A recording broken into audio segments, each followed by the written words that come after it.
Exactly, very true sir. ನೀವು ಹೇಳಿದ ಮಾತು ನಾನು ಓದಿದ್ದೀನಿ ಇದ್ರ ಬಗ್ಗೆ. ಅವರೇ ಬ್ರಾಹ್ಮಿ ಲಿಪಿನ ಫಸ್ಟ್ ಡಿಕೋಡ್ ಮಾಡಿರೋರು, ಸ್ಟಡಿ ಮಾಡಿರೋರು, ಮತ್ತೆ ಅದನ್ನ ಜನಗಳಿಗೆ ಇಂಪಾರ್ಟೆನ್ಸು ಹೇಳೋರು ಅವರೇ.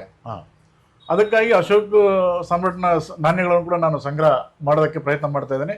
ಕೆಲವು ನಾಣ್ಯ ನನ್ನ ಹತ್ರ ಇದಾವೆ, ಇನ್ನೂ ಹಲವಾರು ನಾಣ್ಯಗಳನ್ನು ಅವ್ರದ್ದು ಹುಡುಕಾಟದಲ್ಲಿದ್ದೇನೆ. ಅವರಾದ್ಮೇಲೆ ಮತ್ತೆ ನಮ್ಮ ಇಲ್ಲಿ ಚುಟುವರು ಬರ್ತಾರೆ, ಮಾರುತಿ ಬರ್ತಾರೆ, ಮುಳಂದ ಆ ರೀತಿ ಎಲ್ಲ ಬರ್ತಾರೆ. ಮತ್ತು ಅವರಾದ್ಮೇಲೆ ಶಾತವಾಹನರು ಇಲ್ಲೇ ನಮ್ಮಲ್ಲಿ ಆಡಳಿತ ಪ್ರಾರಂಭ ಆಗುತ್ತೆ, ಅವ್ರದ್ದು ನಾಣ್ಯಗಳು. ಮತ್ತು ಅವರಾದ್ಮೇಲೆ ನಮ್ಮ ಕನ್ನಡದವರೇ ಕನ್ನಡಿಗರಂತ ಹೇಳಿ ನಮ್ಮ ಮೊದಲ ಮನೆತನ ಕದಂಬ ವಂಶ ಪ್ರಾರಂಭ ಆಗುತ್ತೆ. ಮಯೂರು ಒನ್ಮಲಿಂದ ಅದು ಪ್ರಾರಂಭ ಆಗಿ ಮುಂದೆ ಅವರಾದ್ಮೇಲೆ ಮತ್ತೆ ಅವರು ಕಾಲದಲ್ಲೇನೆ ಹಲ್ಮಿಡಿ ಶಾಸನ ಕಾಕಸ್ತವರ್ಮ ಬರೆಸ್ತಾನೆ.